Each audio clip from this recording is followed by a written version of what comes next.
Also today, Chad Kendall was sentenced to 8 years in prison for sexually abusing 2 students while working as a teacher at Archbishop Hoban High School in Akron. Annabelle Childers shares some pretty emotional moments in court as those victims shared the impacts of Kendall's actions on them.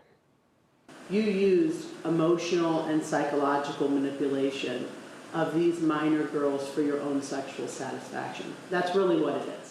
Nearly 9 months after Chad Kendall was arrested for sexually abusing 2 teenage students, he appeared in court for sentencing. The 37-year-old former teacher accepted a deal in April, pleading guilty to 6 counts of sexual battery in exchange for a recommended sentence of 8 years. But today, Kendall's victims had the chance to share their stories. I remember fear, confusion, and ultimate betrayal. Kelsey Dennis is a victim advocate, and she read one of the 2 victims' statements. I was 16 the first time Chad Kendall asked me to send him an explicit image.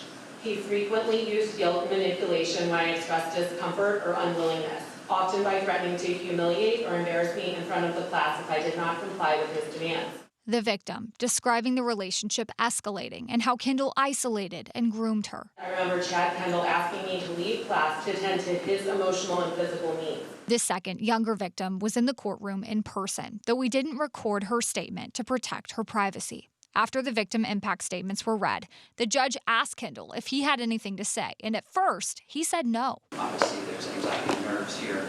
Pardon me for feeling zero compassion for Mr. Kendall's anxiety or nerves. The judge then started raising concerns with the findings of Kendall's psychosexual evaluation. He denied having a sexual behavior problem. You read that? Yes, Your Honor. But more concerning is his minimization and downplaying and dismissive manner towards these concerns. Kendall then stood to say a few words. I don't think that I'm a terrible person. I have done terrible things, but I just want everyone to know that I'm sorry. The judge delivered Kendall's sentence, following through on the recommendation of 8 years. After reading the sentencing terms, the judge applauded the victims for their bravery, and Kendall was escorted out of court in handcuffs.